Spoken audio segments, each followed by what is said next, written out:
Welcome to Eliot Hine's Network. I'm your host, Jada Vandergriff.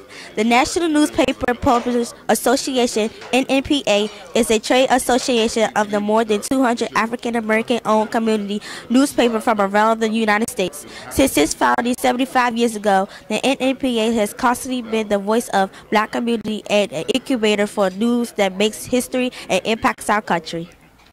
I'm Benjamin F. Chavis Jr. I'm the president and CEO of the National Newspaper Publishers Association, the NNPA, the nation's oldest and largest trade association of black-owned newspapers in the United States. This year marks the 191st year of the black press in America.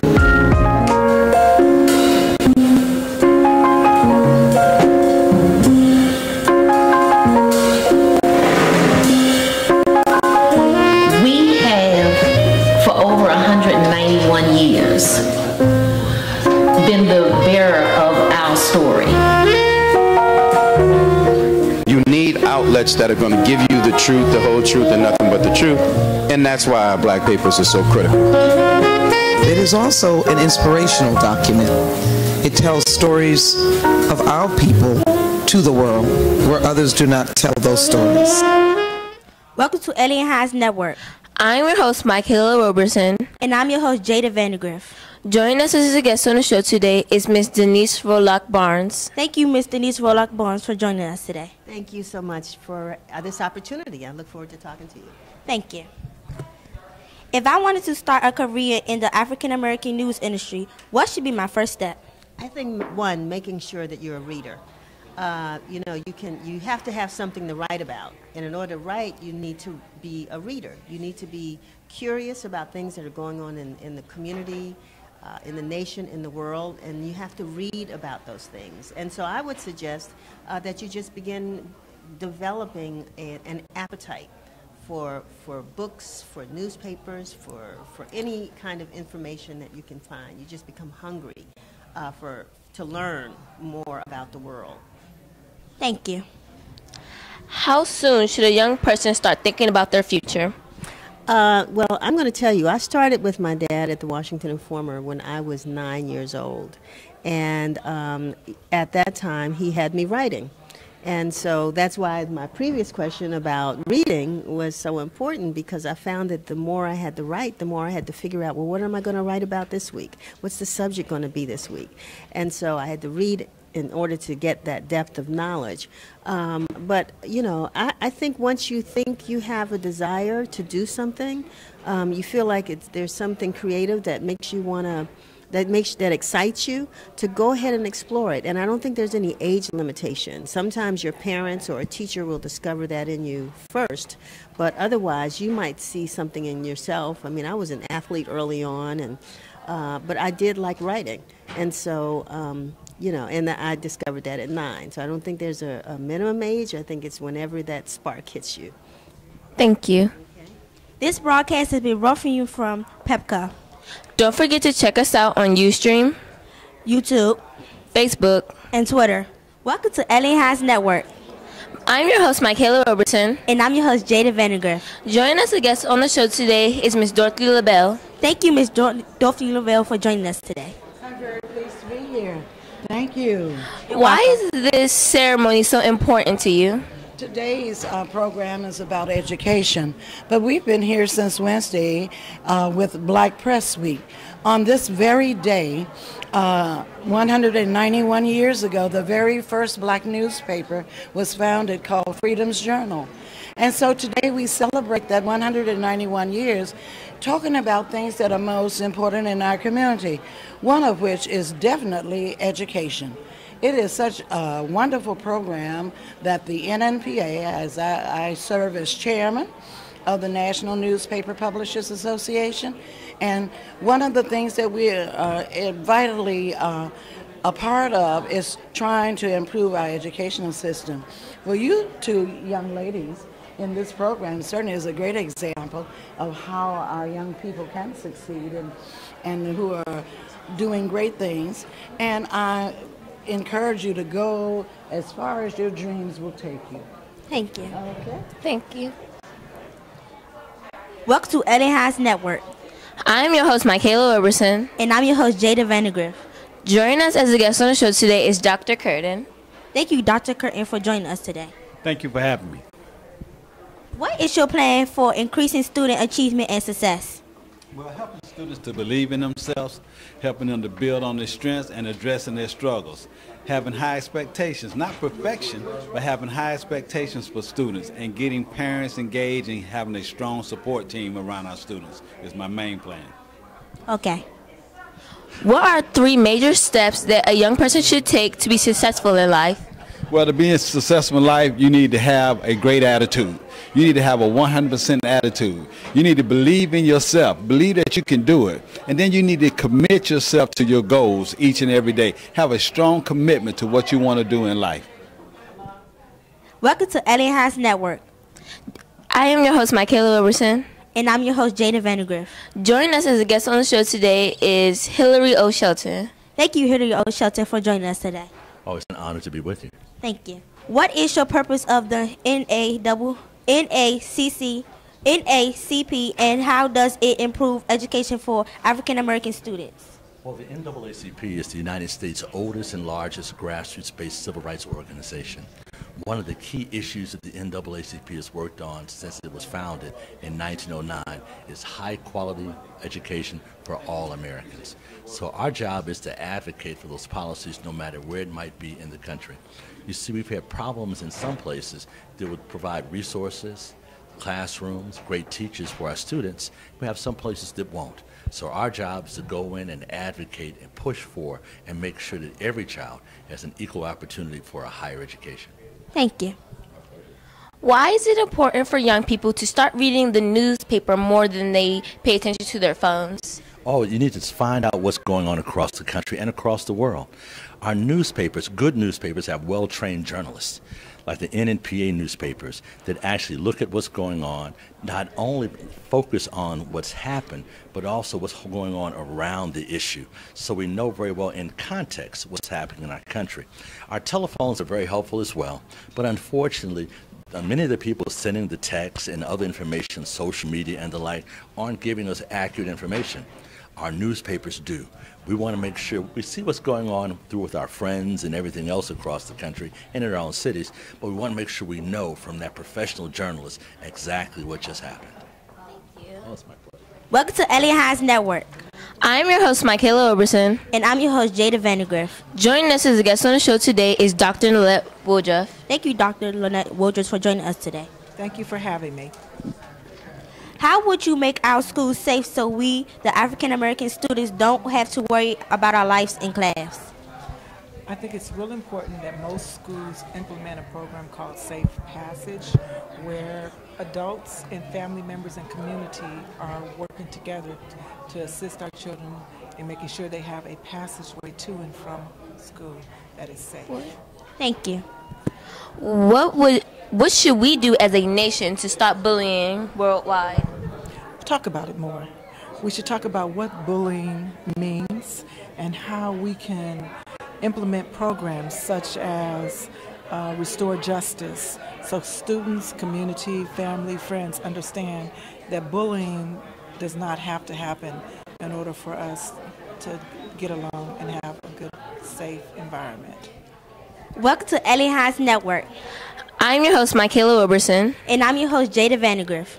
Joining us as a guest on the show today is Mr. Curtis Valentine. Thank you, Mr. Curtis Valentine, for having us today. Thank you for having me.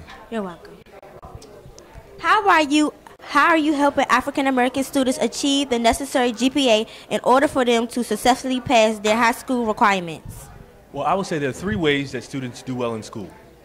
One is first have a level of learning on their own. And so it's important that our school system provides different options and different programs for students to ensure they get an education they love, whether it be the arts, whether it be music, whether it be science and technology, whether it be construction and HVAC. We want those options. Number 2 is ensuring you have strong parents who really promote education at home. And so I think it's important that we really promote parental engagement and ensure parents are strong. But lastly, the most important person is going to be your school teacher. Is that we're recruiting and we're retaining great teachers so that they come in and love learning, but also the students love their teachers. And so if you have strong students who love school, you have parents who are engaged, and you have educators who are well trained and love their students, our students are going to get good GPAs. Thank you.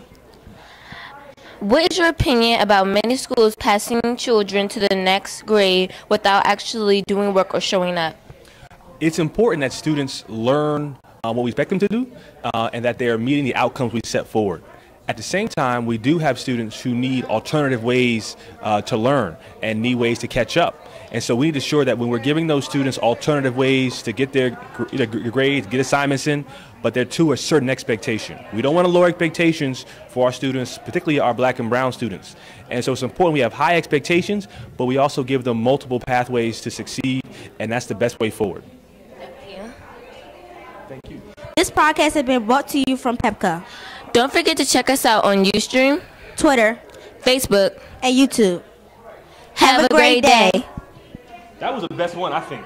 There you go. I think that was the best one. What do you think? Yeah. I think that was the best one. I think that was the best one. I think the best one. Good morning. Good morning. This is the day that the Lord have made.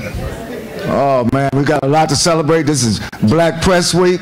This is the 191st year of the Black press in America. Today,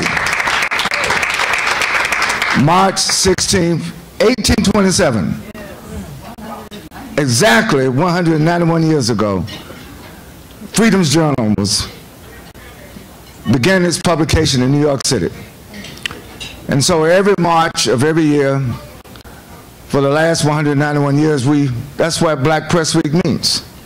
That we celebrate, we commemorate, and then we rededicate ourselves to our mission, to plead our own cause, and to be an advocate for the empowerment of not only African Americans, but all people who cry out for freedom, justice, and equality.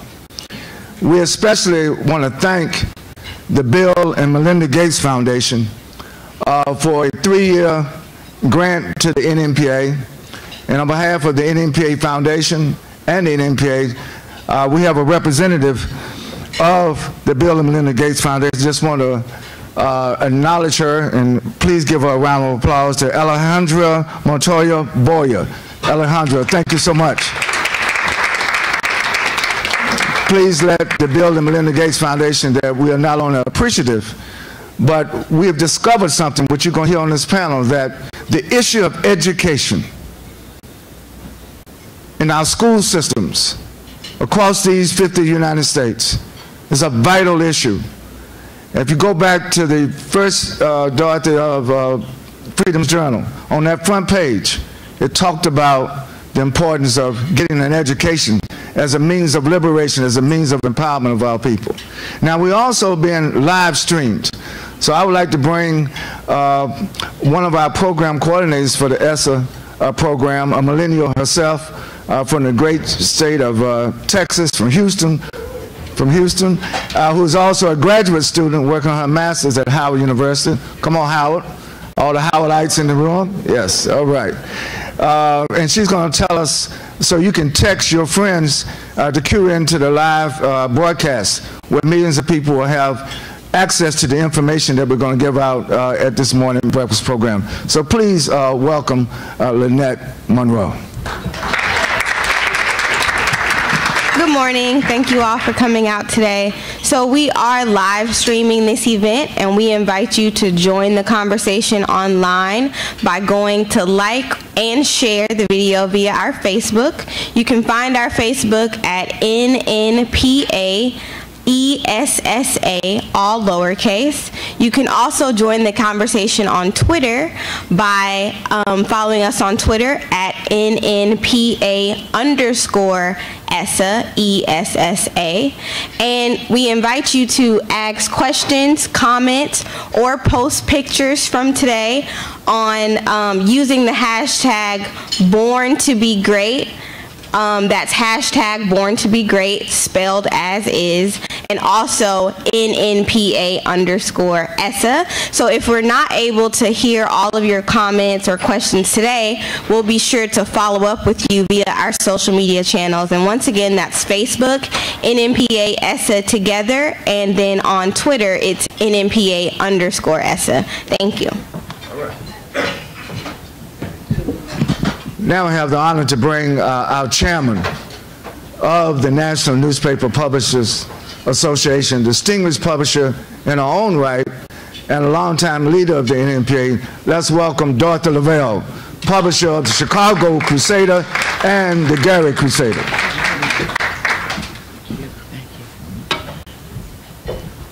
Good morning. As Dr. Chavis probably has already said, this is the day that the Lord has made. And I am glad in it, to say the least, to be here with all of you this morning. And this very important subject. For those of you who were here last night, I'm not going to tell any more of my off-color jokes. I'm going to be very serious about education.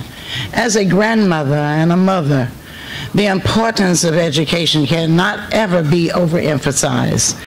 And believe me, one of the greatest things that I have found is that we need to be advocates. We need to be advocates for our children. If many of our young people may have had different outcomes had they had the support of an advocate. My daughter is the greatest advocate for my grandchild ever. Many of them have problems, many of them have issues that we overlook. Every child is not the same, but we have to be there for them. And so that's why it's so important that this program continues and continues to provide the information to our public. I want to thank Dr. Primus. That's not really what I call her. I call her Dr. Essa. Give them all, and that was little Essa that just spoke. But they are doing such a tremendous job with this grant and for all of us. So we want to thank them, and to the distinguished panel. It is great to see all of you, and we look forward to your participation today. Thank you.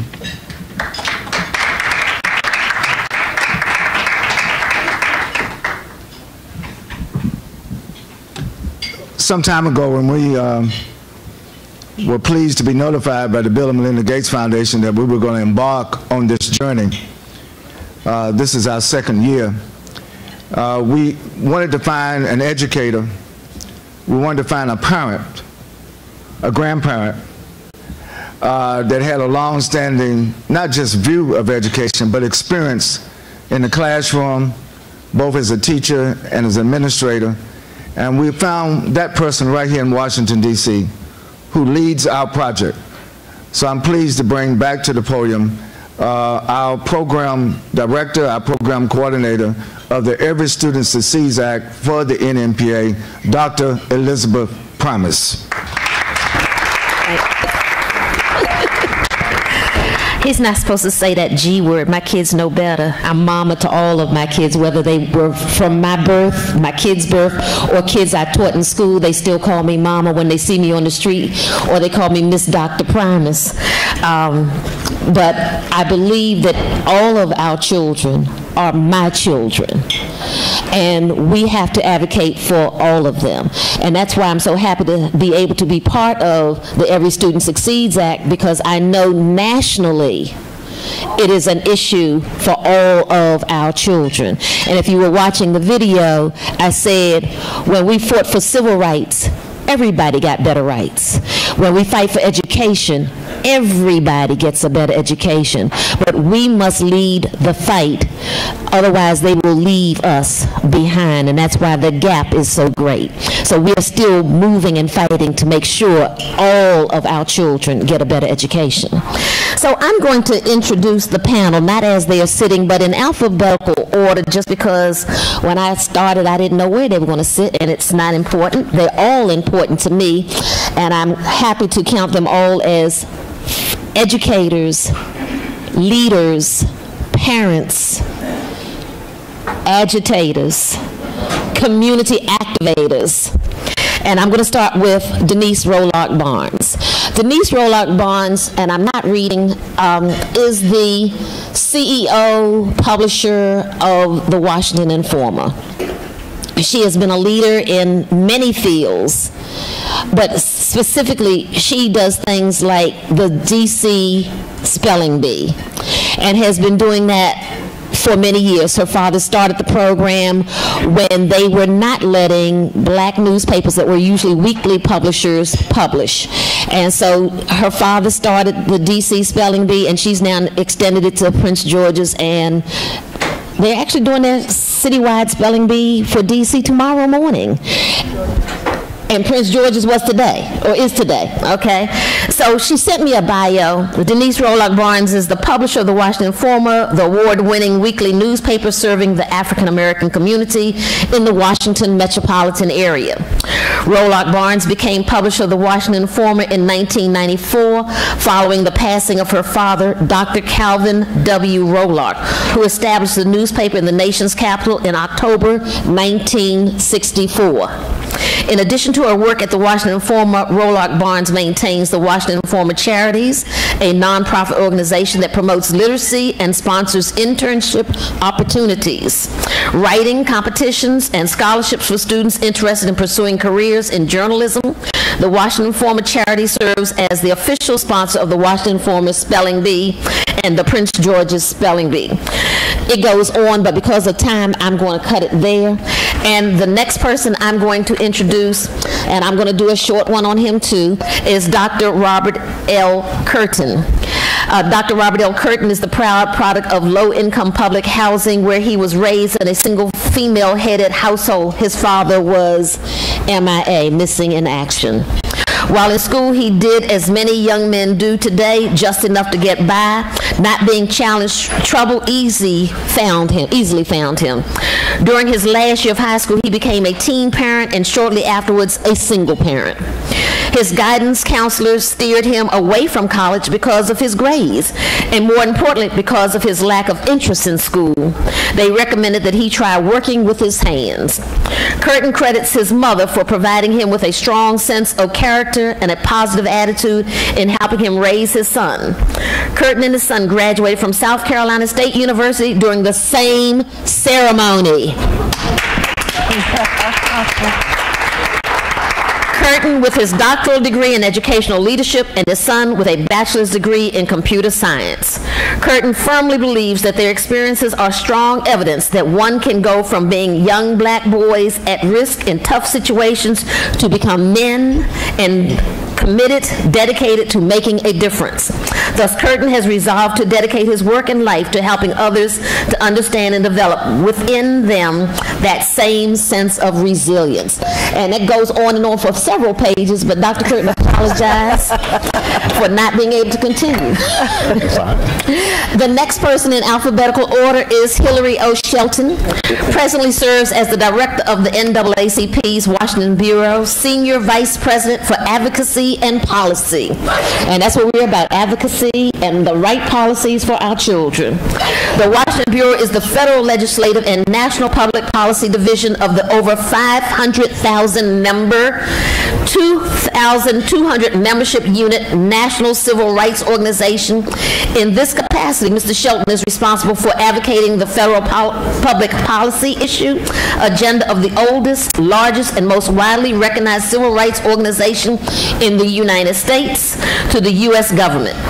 Mr. Shelton's government affairs portfolio includes crucial issues such as affirmative action, equal employment protection, access to quality education, stopping gun violence, ending racial profile, abolition of the death penalty, access to the comprehensive health care, voting rights, protection, federal sentencing reform, and a host of civil rights enforcement expansion and protection issues.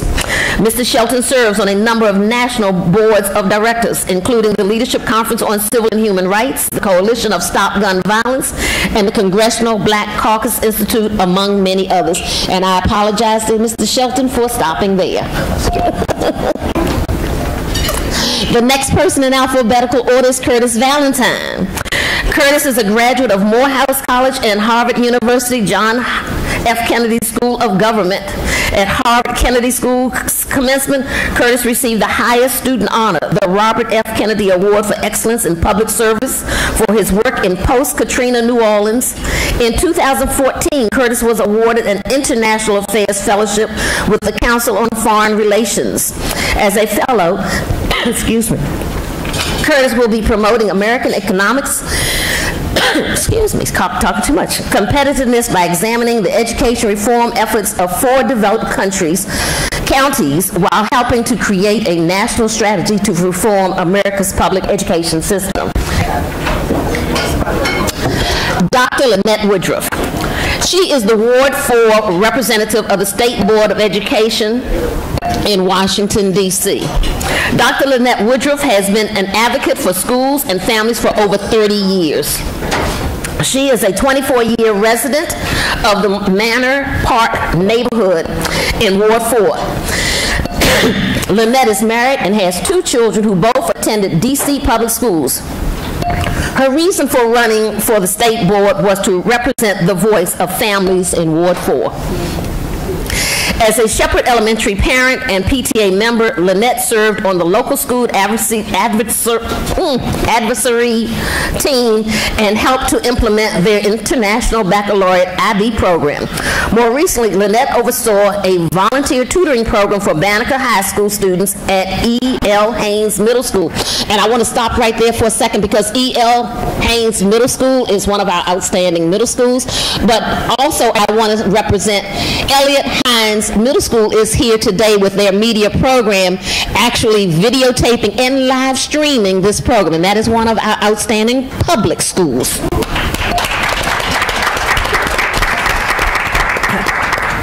She served on the out-of-school time coordinator for Watkins Elementary School on Capitol Hill. Before that, she taught in the urban education program at UDC, conducted early childhood research with Johns Hopkins University, and ran the Howard University Early Learning Program for pre-K and kindergarten students. She earned a PhD in educational psychology from Howard University in 2000.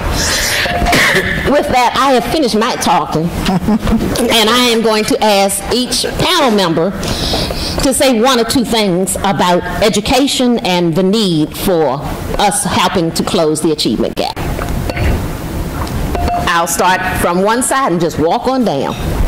So, Dr. Woodruff, if you would just start. Oh, okay. About education, it is my life. It is the life that every student has to start off with. It's going through education, and the first educator is the parent. But after that, we turn them over to our schools to continue their education. We can't do that if we don't have schools that are working for our children. And as the chair of the ESSA task force for the State Board of Education, I truly advocate for equity, not equality, equity. We want programs in our schools that will help our children understand that it's all about getting what you need in your school to move forward. And so that is the purpose of why ESSA exists. And so we cannot have Every Student Succeeds Act without equity being at the forefront. Thank you. Mr. Valentine. How many people in the room are graduates of historically black colleges? Raise your hand. Clap it up for this, folks. About 2-3 weeks ago, a documentary came on PBS called We Are Rising. We all saw that. At the beginning of the documentary, you hear a voice saying that as long as we've been in this country, we've been treated in a way that allowed our slave master to do many things to us, to abuse us, to malnourish us, to rape our women, and to subjugate us in a historic way. There was one thing it was illegal to do during slavery, to teach your slave. And at the beginning of the documentary, it really chronicles history of education in America and the fight in many ways to create separate education systems for people of color, to underfund our public schools and our historically black colleges, and that continues even up until today. And you ask yourself why. why would educating people of color be illegal, even for whites to do? Why is something that is coveted so much by other communities become so elusive to us, both theoretically but also systematically? And then you understand later on why they were doing that. That the value of education is so important. That they understand when you educate us, you bring us into a certain level of consciousness and a certain station in life that can put you on a trajectory that'll place you out of this stratosphere. And so I think about public education now as someone who is a parent, someone who is educated, been in the classroom, and my current position as a policymaker at the 17th largest school system in America. I want everyone to understand the value of education, that it is the key to not only just a good job, and I don't want to just sort of concentrate on that, but just a place in who you are and how you see the world, but be able to challenge those things, institutions that are detrimental to our people and to our country and to the people we look like around the world. And so this is something that's very passionate to me, again, as a parent. My wife is a middle school principal. We have our pillow talk is about public education. And so this is something that, I'm serious. We come home every night and she talks about the schools and she says, what are you all on the school board doing? And she's talking to me, not to someone else outside of the room. My kids come home and I say, how was your day? And when I don't ask that theoretically, I want to know how the policies that I'm putting forth being implemented in our elementary schools, my two children, or in our middle schools, my wife is, or at the community college where I'm also an adjunct professor, because we do have partnership with our community college. These things are so valuable, and I'm so glad to be here to have a conversation with you all about it. Thank you. Mr. Shelton. No, thank you so much, Dr. Primus, and the NNPA for pulling us together like this. I also want to thank the black newspapers for being our voice for so long, for those who speak our truth in our communities on the issues that are important to us. Your voice, the things that you say, how you reflect what's happening in the world is so crucial to all of us. NAACP is 109 years old. One of the things that we recognize consistently is the crucial importance of education. That bridge over troubled water, that ladder out of poverty, that great equalizer to make sure that no matter what else happens, we've seen people win the lottery and lose every dime. We've seen people lose their homes as we went through the big economic crisis.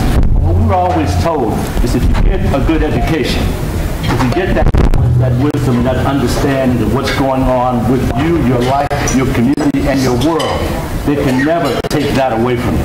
As we talk about the education issues for the NAACP, it's one that's true blue and central to our mission. It's one to make sure our children have what they need to be successful. We've fought open doors to make sure that people could work in various industries and even own media like black newspapers.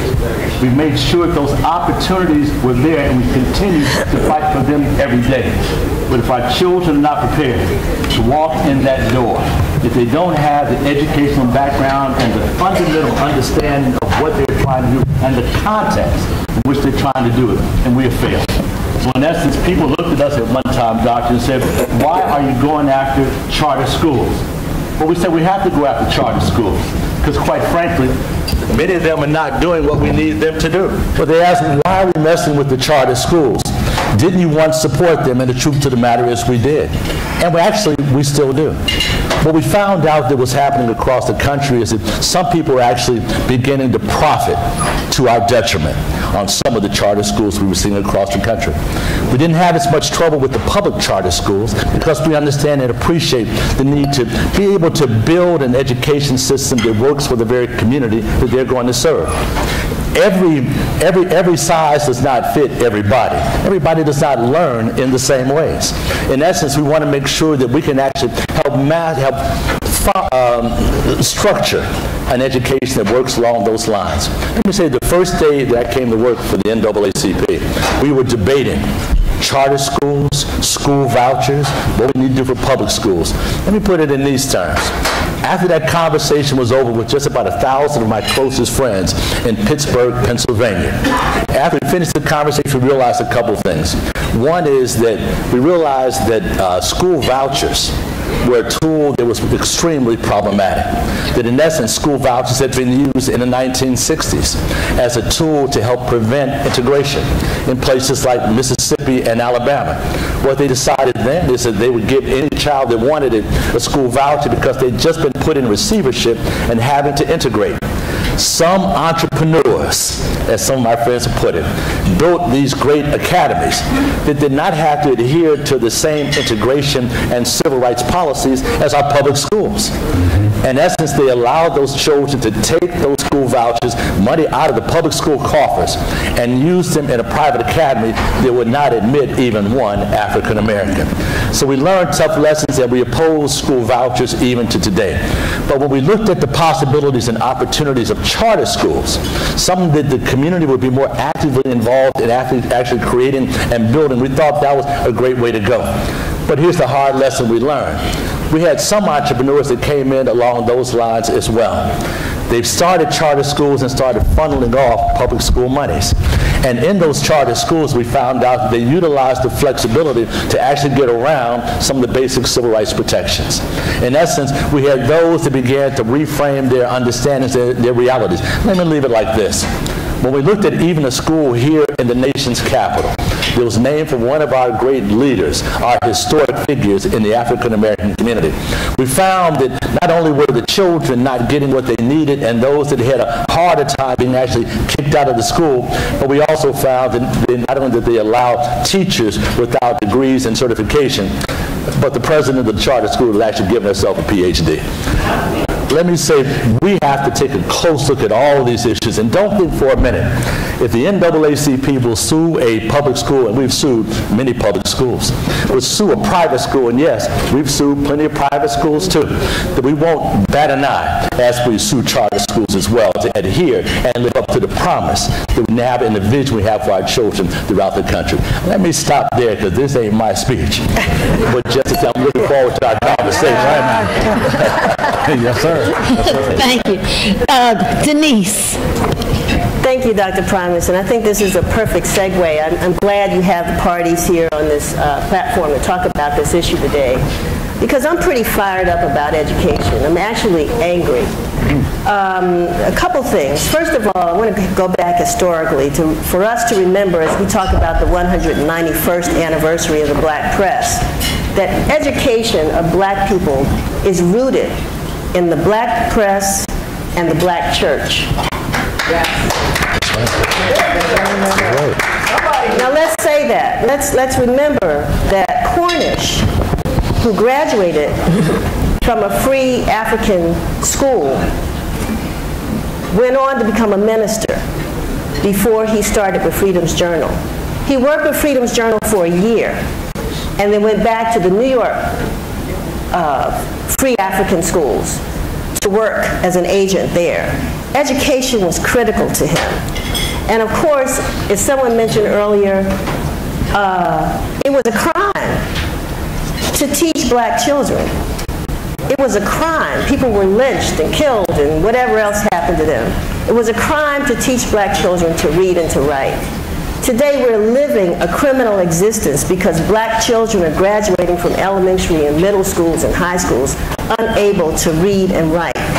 Yes. And as publishers, that impacts us. Because if our children, if the next generation can't read our newspapers, then we won't have any customers.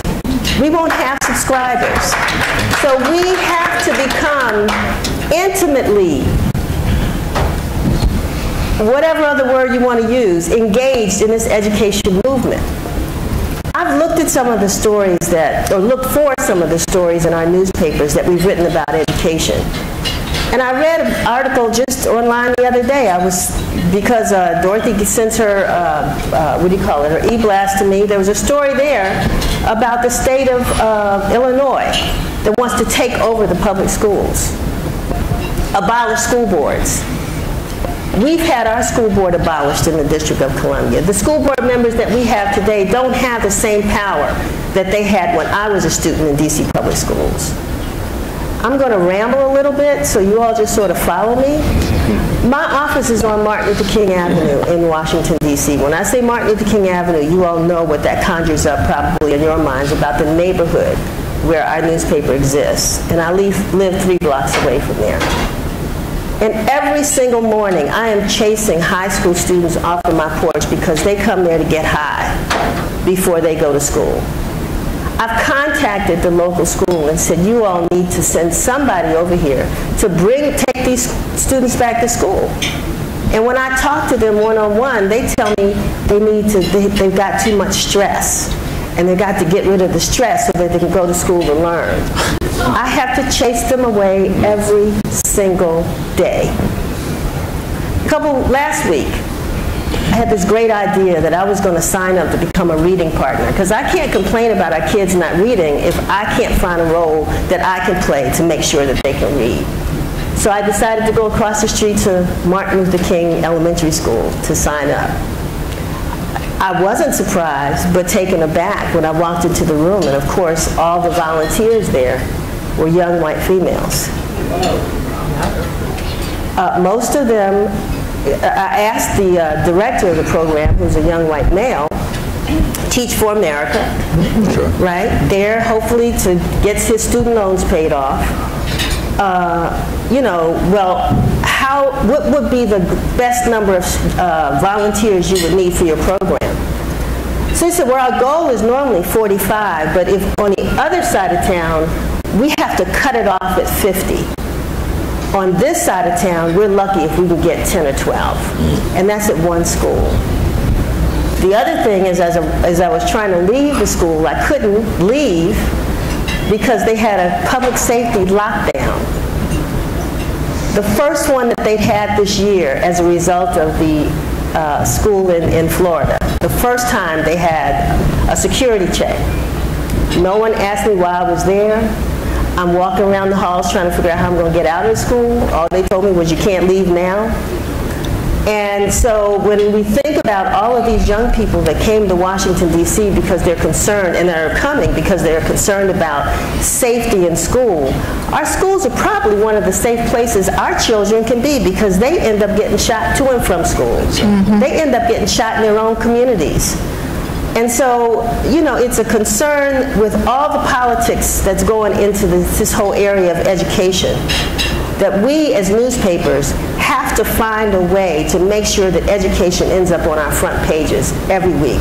Yes. We need to be engaged with, when the NAACP talks about suing the schools, we need to find out, why are they suing the schools? What are the issues that if we can't do it, utilize the resources in our community that's following the education issue and make sure we put those stories on our front pages. We just had a superintendent in the District of Columbia, chancellor, who was asked to resign because he leaped over the student lottery system to place his daughter in a better achieving school. Now, quite honestly, there are no benefits to being a chancellor in the district. Give his daughter the opportunity. That was my perspective on this. But politically, it could not happen. He was asked to resign. The deputy mayor for education was asked to resign. And now the D.C. City Council wants to do an investigation on who gave the approval for this to happen. This has nothing to do with the rest of the kids in the class. It has nothing to do with the 600 or 700 or nearly 1,000 kids that are waiting to get into schools that aren't even in their own neighborhoods. What are we doing to improve the quality of education in our local schools in our own neighborhoods? Poor parents can't afford to send their kids all across town. And they will do it because they have a choice now, but their choice would be to educate their children in their own neighborhoods. We need to be advocating for resources, for equity. You say you depend on our voice. We need to use our voices to promote quality, equitable education in our own neighborhoods, or else we're going to be left out. People are talking about STEM. Our kids can't read. They cannot read. So I'm passionate. I'm angry. I feel like there's a mission. And one thing I'm happy about, this ESSA project that we've engaged in has now triggered our attention to the importance of education. I know we're businesses and we're trying to figure out how we make money. I'm telling you, If we start covering education the right way, the dollars will come. Because more of our community are parents, as Dorothy said, and grandparents. They have children in public schools, and they need to know that we care about what's happening in the schools. So I think I'll stop there. I could ramble on forever, but I think the most important thing is that we should really monitor each other and find out what's happening in our school districts across the country. See what the patterns are. The last thing I'll say, the last thing. Read the other day that the Trump administration has cut the money, and now where the Obama administration talked about healthy foods, right? Now our kids can have more sugar, they can have more salt, they can drink, no offense against those who like milk, but more milky chocolate drinks. What the Obama administration tried to implement to make sure that our children can learn better and live better lives and be more productive from the beginning till the end has been wiped away. And our kids are the ones that depend on those school meals. They come to school for breakfast, they come to school for lunch, and if they're after school, they have dinner. And what they're going to eat and consume at this point is going to affect their minds and their bodies for the rest of their lives. We should not let things like that happen. We've got to be, what is the word? We got to stay woke. We have got to stay woke as publishers. Thank you. Dr. Curtin. They said everything I was going to say. I was trying to being the last one to speak, but do you mind if I keep it 100 in here today, or you want me to sugarcoat it? Come on. Keep it 100? I didn't invite you to sugarcoat. All right. If you want to hide something from a black man, where would you put it? Why do we all know that? Why do we all know that? I speak all over the country and I ask this question all the time. If you want to hide something from a black man, you would put it in a book. Not under a mattress, not in the backyard, you would put it in a book. We all know the answer to that. No one said under a mattress. No one said under the backyard. But do you also know that prisons are built on 3rd and 4th grade reading levels? They assess the reading level in a community, and they know that they need more prisons if students are not reading on level. But did you also know that 84% of African American males are not proficient in reading? I didn't believe it either. I didn't believe that black males score lower than anyone else, no matter what their socioeconomic background. I didn't believe it. So that's why I got into the fight, because I wanted to make a difference. We got to get our young people reading at an early age, and we got to keep them reading often. It's not even much better for math. And we are the mathematicians of the world. We built the Great Pyramids in Africa, which is Egypt. Egypt is in Africa. So we need to teach our young people to be proud of our heritage and keep building on the shoulders of those who came before us. I'm going to ask you another question. When you think of a superhero that you came up with, now we're not talking about the Black Panther, because you didn't come up with the Black Panther, okay? But when you think of a superhero, I want you to put that superhero in your mind. You got him? I guarantee you that your superhero was white. That's right. Now, somebody had a black, we had one black superhero. Now, I want you to think about a pimp or a drug dealer. I guarantee you, that thought of your mind, I thought about Dolomite, okay? You thinking about someone that is black. Why? Because we have been influenced by the media. We have been influenced by the media. And people say, oh, the media doesn't make that much of a difference. Well, what were they paying for Super Bowl commercials? $5 million for 30 seconds? You think that doesn't make a difference? You need to really wake up and smell the coffee. Now, when you start talking about making a difference in our schools, we got to get involved. We need to start a national reading program. We know this has been an issue. 84% are not proficient in reading. Well, this is a good time to get online newspapers in the classroom and have a real curriculum around the issues that are facing our students today. Do you know that 55% of all black suspensions occur in 13 southern states? 55% of them.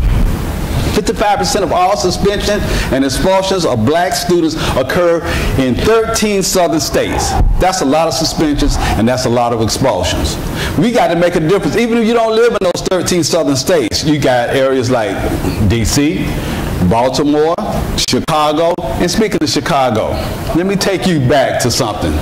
Let me take you back to a newspaper article a long time ago, because we need to get our parents more engaged.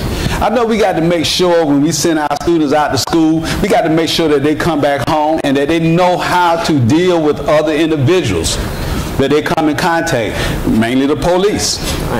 School is a safe place in one regard, and then it's one of the worst places for some of our students. Black males have been scoring the lowest in everything you want to be the highest in. Graduation rates, suspension rates. We're always at the wrong end of the statistics. We graduated 100% of our black males. And I'm glad what you said about charter schools, because this was a charter school that the superintendent asked me to start when I was executive director of schools in the school district. So we started a public charter school, and from that public charter school, with our research, we graduated 100% of our black males. We got the National FBI Leadership Award, and the only people who received that award in the state of South Carolina was the head of the NAACP and the head of the Urban League in our program. But our program got young people engaged and involved in the community. I got tired of telling, I spent my whole career, 3 decades, man, pull up your pants, pull up your pants, pull up your pants, pull up your pants. You're halfway down the hallway, your pants hanging down again. I figured it out though. If you pull up a young man's mind, he'll pull up his own pants. You got to give him somewhere to go, and you got to give him something to do, and the best thing you can do, because we had a program, we called it Black Achievers Determined and Dedicated. We changed it later on to the Brotherhood. After we graduated 100% of our black males, we felt like we needed to be more encompassing, get more involved, and look at diversity from a wider perspective. So we got them engaged, we got them involved. We helped them to make a difference in their community. They did over 16,000 hours of community service. And one of the things we did, because we wanted to put this Brotherhood program in the elementary school, so we went to a school in our district, and the principal said, I would love to have your program, but I don't have any black males in the building. I don't have anybody to serve as a mentor but the custodian. And I said, sir, we would take the custodian and then allow us to bring some of the high school students over to come over and mentor and tutor and work with them. Not only did we graduate 100% of our black males, every elementary school we worked with, their scores went off the chart because they were superheroes. And our curriculum involved superheroes, and we got them engaged and involved like the Black Panther. We had them to make a difference in their schools. Now, speaking of Chicago, I talked about the 13 southern states. But let's go back in time to a lady named Mamie. You might not know about Mamie, but you might know her son, Emmett Till. All right. They beat the hell out of that young man. They beat the hell out of this young man. He was 14 years old, and he was so disfigured from the beating that he took because he said something they said inappropriate to a white woman. And they beat the hell out of this young man. You couldn't even recognize him. But Mamie Till was a parent who was engaged even after the death of her son. She refused to let them close that casket, and she wanted to make sure that the newspapers and everyone in the United States of America saw what they did to her 14-year-old son. Beat him beyond recognition. We've still been beaten. We've still been separate but unequal. We need to get on board. We need to come together. We need to have a book festival, a national book festival, where we get our students reading, engaged, and involved in STEM programs and things of that nature. Now, I'm going to start right now because I'm fired up. I was fired up before I even started talking, listening to everybody coming down the line. You know, I didn't change everything I was going to say. I said, well, they said that, he said that. I'm just going to change everything I'm going to say. But we got to get in and make a difference. We can't just talk about it. We got to get in the schools and make a difference in our schools. We can't have other people going in our schools and expect for things to change. Separate, unequal. Thank you. Thank you. So I had a few questions that I had planned to ask the panel, but based on what I was hearing from them, I'm changing all my questions. So based on where you are, how is policy, or what policies need to change, and how will policies be implemented to make sure we get to the point that all parents are engaged and all students are moving in the right direction? And I'm going to throw that out to anybody who wants to talk about policy that needs to be created and how it's going to be implemented to make the change. Because a lot of times there are laws, you know, the Elementary and Secondary Education Act started in 1965. We still have an achievement gap. So obviously just having that law, that policy didn't make the difference. What do we need to do now? What call to action do we need to have to make sure all the parents who are sitting out here and all the publishers who are sitting out here know what to say, what to do, how to get us motivated and organized to make a difference? I want to take that. So I'm going to call on Curtis because I saw his hand first, and then I will come to you. Again, I'm on the Board of Education where I live. I'm also the chair of our policy, legislative, and legal committee of our school board. Get ready to do that. I think it's important that we try to don't get lost in the vocabulary. When people hear the word charter school, some people are turned on by them, some people are turned off. Let's just take that term out. Yeah. Let's use terms like autonomy, accountability, diversity options. Let's just use those terms and say, should schools, principals for that matter, like my wife and others who are educators, have the autonomy on how money is spent in their building? Staff, length of the school day, should parents have impact on length of the school year? Parents say, you know what, in our school, our children are reading, you know, behind level. Should we make a requirement that students have to come to school half a day during the summer? Yes, sir. Because we're trying to close achievement gaps. Is that something we can get on board? Don't say charter, don't say public, just say, can we get on board with that? Accountability. How do we make sure that parents are informed about the data you just said? Because some people were kind of turning their head like, well, I didn't know that. Well, I didn't know that. What if I told you that only 2% of teachers in America are black males? You said, wow, I didn't know that either. What if I told you that kids in our school system, particularly County public schools, between 70% and 80% are coming from female-headed households? So don't have, you know, men telling, you know, young men, you know, in their homes every day telling them, first of all, you're amazing, you're beautiful, you can do anything you want to do, I'm here to support you, you're protected, and I'm here for you. Anything happens at school, in this community, I am here for you. These are things that we have to get to outside of the terminology of whether something is a charter or not. In our school system, we have policies that promote Spanish immersion schools. My kids go to a public Montessori school. We have science and tech programs. We have visual performing arts. We have STEM. We have a lot of options, and most of them are public schools because everyone is saying, you know what, I've known my child since birth. My child is really into art. And this you all trying to teach them about this. My child has a proclivity towards the arts, or towards STEM, or towards language proficiency, or towards my children's Montessori. And so I think we have to come to a point where our public schools, our charter schools are actually having the conversations that they said they were always going to have, which is taking best practices from both and then sharing them, which I don't think happens enough. That we are really ensuring that we do have the accountability both in public and charter that we always said we wanted, but in many places we don't have, and that we also have the autonomy. Teachers want freedom. People go into teaching not for the money, clearly. They go into they love kids, but they also see it as an expression of who they are. I'm passionate about this topic, reading, social studies, history, art, dance, physical education, and I want to share it with somebody else.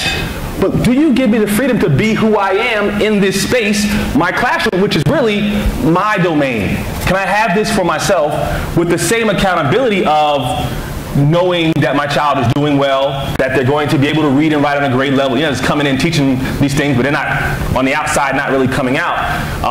That I think if we can get past terminologies and get to the root causes and foundation of what we believe and what data shows both in America and around the world works, accountability, autonomy, that diversity and educational options, but also in parental engagement. And I'll finish here. You know, something I've started in our system is called the Fatherhood Forum. We bring fathers together from throughout our system, black, white, Latino, LGBT, straight, and say, hey, we need you engaged in our school system. Particularly women of color, we salute you. You all have held our education system together with both hands and in both shoulders, and you all have taken on the burden too much. I said, brothers, where y'all at? On the PTA, back to school night, on the weekend, Saturday morning tutorial. We need our brothers stepping up. But we have too many brothers who are saying, I won't get involved until I want to make a little more money. You know, me and my child's mother are not working out. Every day you lose as a parent, that child is having a detrimental effect on them for life. We need policies that are more welcoming to parents of color to come into our schools, but also we need policies that also allow particularly systems to recruit more, particularly men of color. And we're partnering with higher education institutions. I'm going to get my alma mater, Morehouse College, the only school in the world dedicated to black men. But guess what? We don't have an education program at Morehouse. I'm going to put a pin in it right there, and I want to take some questions from the floor. Okay. Because I know the whole audience wants to get engaged. So thank you so much. And Lynette, I'm going to come back to you. Hi, I'm Stacy Jones. I'm representing my father's newspaper, the Milwaukee Courier, but I'm a psychologist by profession, and something that I see it in pieces in terms of what's being stated and what's being expressed as concerns and obstacles in terms of educating our children. But one thing that I'm not hearing, and this is a conversation that has often bothered me, is I'm not hearing the incorporation of mental health. Now, obviously, I'm biased. I see things through that lens, but clearly everybody on the stage, you're already articulating certain concerns. You're talking about addiction, you have a background in psychological education, you're talking about implicit bias, all things that that can be addressed by mental health professionals also, but often we see education here and mental health here, and they're not incorporated, which from my perspective seems like you're trying to build on a cracked foundation.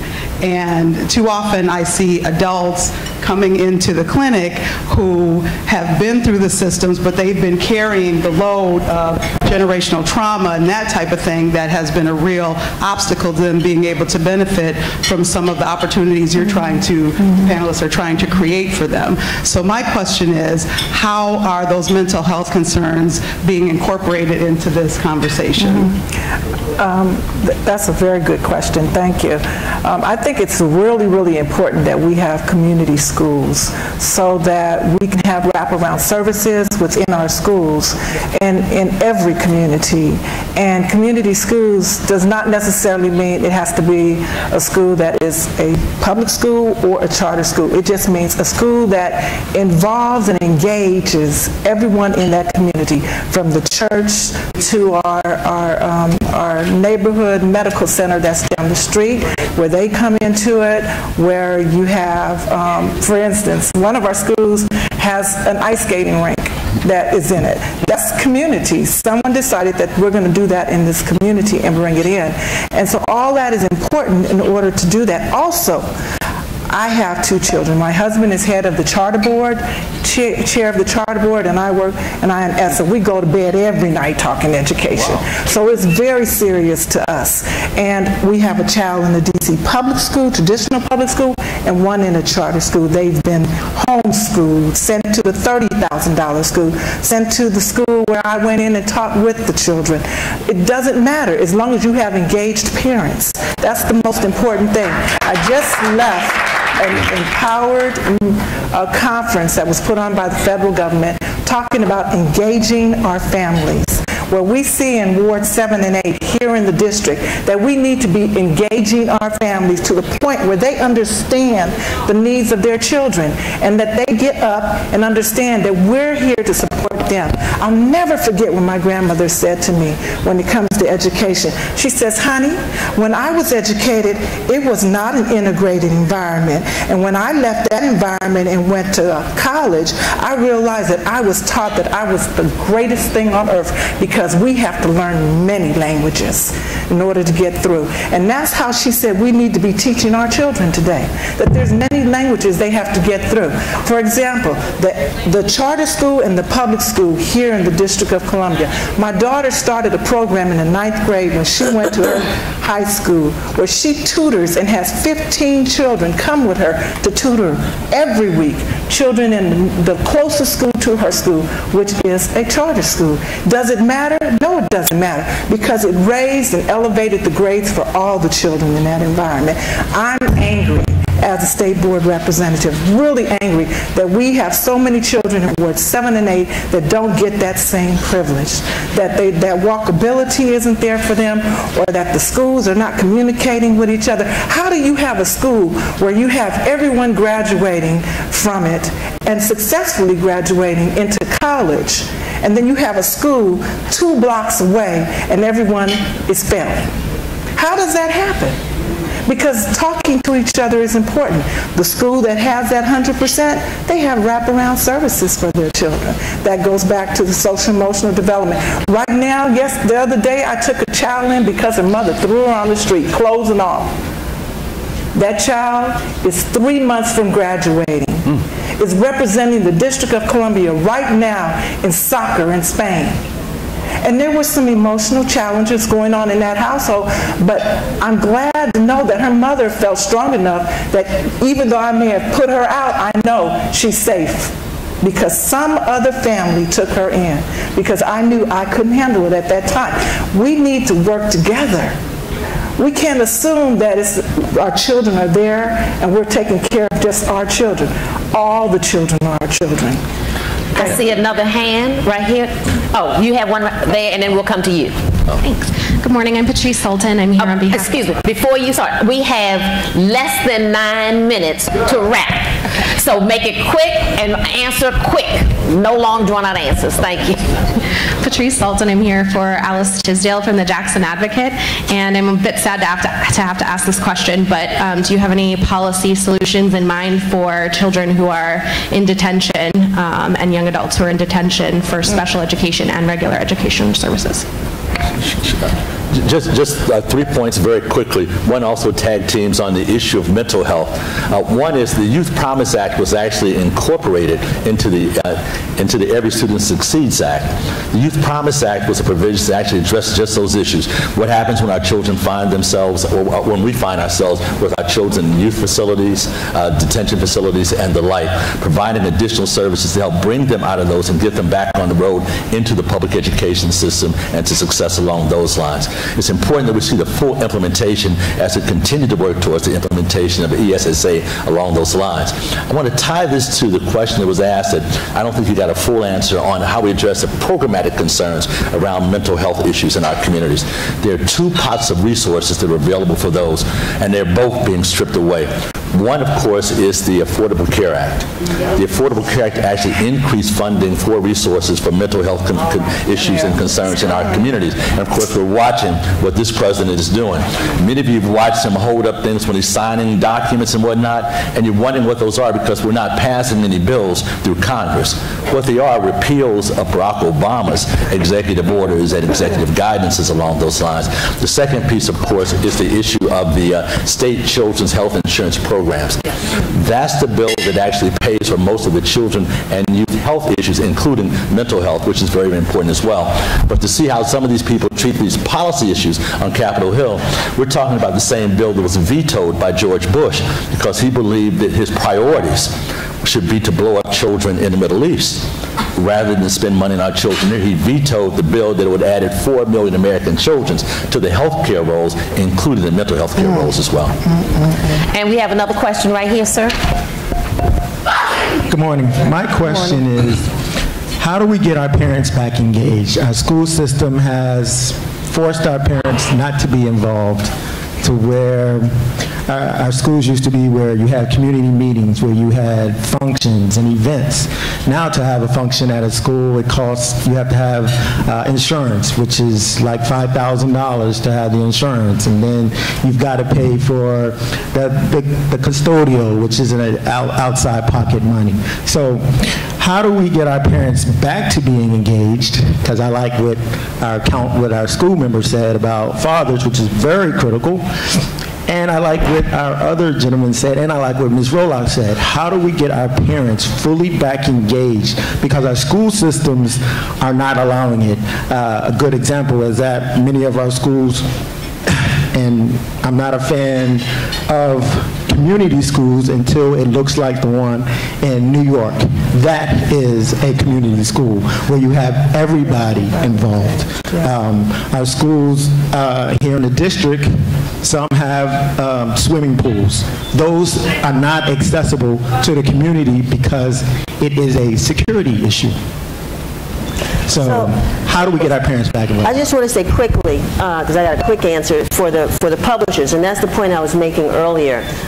Just by a show of hands, the publishers that are here, how many of you all have education sections in your newspaper? So informed parents become engaged parents. They need to know what the policies are. They need to know, we need to have relationships with our school board members, with our chancellors and our superintendents. We need to do regular sit-down interviews with them to find out what is happening in the school system. We don't have PTAs anymore. Half of them have been abolished in black schools. There are no PTAs anymore. Why is that? And we need to challenge these things that are happening in our community that are negatively impacting us. But we've got to inform our parents.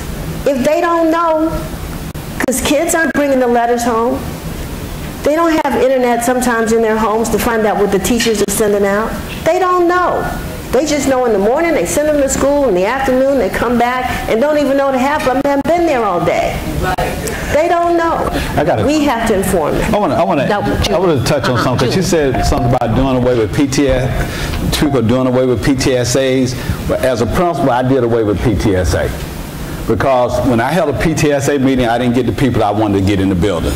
So what I did was set appointments for each and every parent, and then we had an event where students were presenting in excellence and parents were a part of the team, and we had the expectations that parents would be involved. But it's just like going to the dentist. You don't want to go, but you know you got a 9 o'clock appointment, you got to go. So you set an appointment and you get everyone in to meet by their appointment times and get them engaged and involved with the school. That's one quick fix. Mr. Valentine. Parents get engaged in what they think is important. You call a middle school basketball game, it's packed. You have a STEM fair, it's packed. Meet parents where they are. Halftime at a basketball game, throw a PTA meeting when you got 5,000 people in the room. Go live for a PTA meeting like we're doing right now. Meet parents where they are. Some parents are working 2 and 3 jobs because of the economy that's been created partly by this president and others. And so we have to meet them where they are, whether it be going live, using social media, live tweeting, having events where they're going to come in anyway and engaging them that way, but also make it fun. I threw a father-daughter dance last week. We sold out in 4 days. It's free, but we couldn't fill the room. I mean, we had no space. We had fathers flying from Chicago. Fathers coming from North Carolina. Make engaging in parenthood fun, not just sitting in the back of the room with some warm punch and some cookies on a Wednesday night when I've worked 10 hours. We have to make it more fun, more engaging, and work a little harder to engage our parents and make sure that they understand the impact. Also show the data. When parents are involved, particularly fathers, students are likely to go to college, less likely to be in special education, less likely to be suspended, more likely to graduate in high school 4 years. They have to know what the outcome is on the other end, and many before they get engaged on the front end. Thank you. I'm going to let you say one thing, 30 seconds. Less than 30 seconds. I'm going to give everybody 30 seconds. All right. When you engage families, you have to not only meet them where they are, but know the media to reach them. One of the things this past Saturday we spoke of was the fact that everyone has smartphones. Smartphones are everywhere. Okay. That's how we can engage. Get to them. 30 seconds, Mr. Brown. I'll give 20 seconds to my brother here. Okay. Terminologies don't matter. Engage in parenthood. Bring one person with you when you go somewhere. Each one bring one. We have to teach our parents how to have this fight. Quite frankly, they see what the problems are, but the strategies are not necessarily on the table. And the role that the black newspapers play is actually crucial to that process. We talked about from the very beginning is the black newspapers that are the voice of truth in our communities. I thank God that you are speaking our truth. Ms. Rowlock Barnes. Yes, I would recommend that we bring to NNPA one of our publishers who wins all of our awards, the St. Louis American, that has a very focused newspaper and education week program that engages parents and students. We need to find out how that program is working. We also need to remember that once upon a time we had a program called the Assault on Illiteracy Program, where the black newspapers and the Hellenic Council and the Department of Education worked together to provide educational material for our schools. We've got to find a way to get back into the schools ourselves and to keep, I still say, an informed parent becomes an involved parent. Absolutely. I'm going to piggyback on that. I want to challenge you to add an education section to your newspaper. And then I want to challenge you to bring your newspaper into the classroom. Tell the stories in the classroom, the good, the bad, and the ugly. We got to get engaged. We got to get involved. Let's start this book reading challenge across America. Thank you. Thank you. And we are already at 10 o'clock. This time went by so fast. And I want to thank my panel. I know I saw people in the audience who had questions and we didn't get a chance to. I had more questions. All I can say is save the date, because in June, on the 26th, we will have our National Black Parent Town Hall meeting at the Gethsemane Community Fellowship Church. It's 1317 East Brambleton Avenue in Norfolk, Virginia, from 6 to 9 p.m. So we'll have a longer period of time to really go into the depths of this. And there are cards out there for you to have.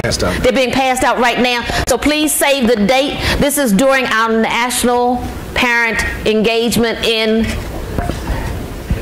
Norfolk, Virginia. Dr. Chavis, I'll give it to you. Yes. One last thing. Oh. Yes. Talk about the battle plan. On the table in the back is this document, which is actually the implementation toolkit for Every Student Succeeds Act. This helps you understand what the process is at the ground. The money was allocated at the federal government, but the fight right now is at the state and local levels to see how that money is going to be utilized. Grab this. Also, I've given you the report card for every one of the 435 members of the House, 100 members of the Senate on how they vote on not only our education issues, but criminal justice issues, economic issues, and everything else. The NAACP has been great in the Congress since 1914. I have the joy of doing that grade every year, as a matter of fact. So what you have is the midterm report card. First year is just passed. We're into the second year of the 115th Congress. I hope you'll take a look at all these tools that we want to utilize to, again, to have this fight for high quality education for all of our children. Thank you. Dr. Chavis. Dr. Promise, we've gotten 3,500 requests. They want the panel to stand. Let's thank the panel. They want to take a picture so we can send it out on social media. 3,500 requests from around the country. They want to see your picture taken together. That's the power of social media. It's not only what we send out to our constituents, what we hear back from our constituents when we do something that's on point. Let's thank the panel again, brothers and sisters.